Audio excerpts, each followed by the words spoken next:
নমস্কার বন্ধুরা, পিআরএস একাডেমিতে সকলকে স্বাগত। তো আজকে কিছু গুরুত্বপূর্ণ আপডেটের ব্যাপারে কথা বলবো।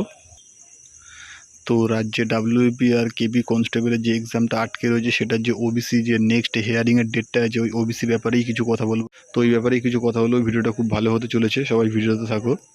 ভিডিওটি শুরু করার আগে আমার চ্যানেলে যারা প্রথমবার এসেছে তারা চ্যানেলটি সাবস্ক্রাইব করে নেবে, আর ভিডিওটি ভালো লাগলে একটি লাইক করে দেবে। তো বন্ধুরা, তোমরা জানো যে ডাব্লিউবি কনস্টেবলের ফর্ম ফিল আপ অনেক দিন আগেই হয়েছে, এখনও পর্যন্ত কোনো ফর্ম ফিল আপ হয়নি। তো এর আগে অনেকগুলো ওবিসি কেস এসেছিলো, যেগুলোর অনেকগুলো হিয়ারিং ডেট এসেছিলো, তো একটা ডেটও কোনো কাজে লাগেনি। তো বন্ধুরা, ওবিসি কেস নিয়ে আবার একটা হিয়ারিংয়ের ডেট এসেছে। রাজ্য যতটা শিওর, তো এই হিয়ারিংয়ের ডেটেই আমাদের ডাব্লিউবি কনস্টেবল আর কেবি কনস্টেবলের এক্সামের ডেটটা জানিয়ে দেবে। বন্ধুরা, এখানে প্রসূন মিত্র স্যার যেটা বলছে, যে হাইকোর্টের মুখ্য সচিব, যে হাইকোর্টে ওবিসি মামলার পরবর্তী শুনানি আগামী 6ই মে বেলা 2টোর মধ্যে হতে চলেছে।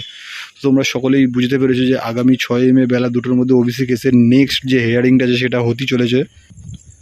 তো এটা সকল ক্যান্ডিডেটের কাছে খুবই খুশির খবর যে নেক্সট হিয়ারিংয়ের ডেট চলে এসেছে আমাদের ডাব্লিউবি কেপি কনস্টেবলের। তো সেখানে অবৈধ বেঞ্চমার্ক সার্ভে এবং পিএসসি ও মুখ্য সচিবের বিরুদ্ধে আদালত অবমাননা শুনানি হতে চলেছে।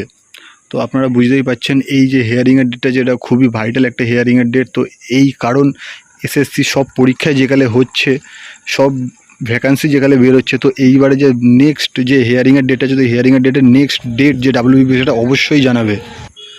তো সমস্ত ডাব্লিউবিপি আর কেপি ক্যান্ডিডেটের কাছে এটা খুব খুশির খবর। তো সবাই প্রিপারেশান চালিয়ে যাও, যে নেক্সট 6 তারিখে আমাদের ডাব্লিউবিপি কনস্টেবল ও কেপি কনস্টেবলের এক্সামের ডেট বেরোতে চলেছে। তো সবাই সবার প্রিপারেশানটা চালিয়ে যাও, কারণ এবারে 100% ডাব্লিউবিপি আর কেপি কনস্টেবলের এক্সামের ডেট জানাতে চলেছে।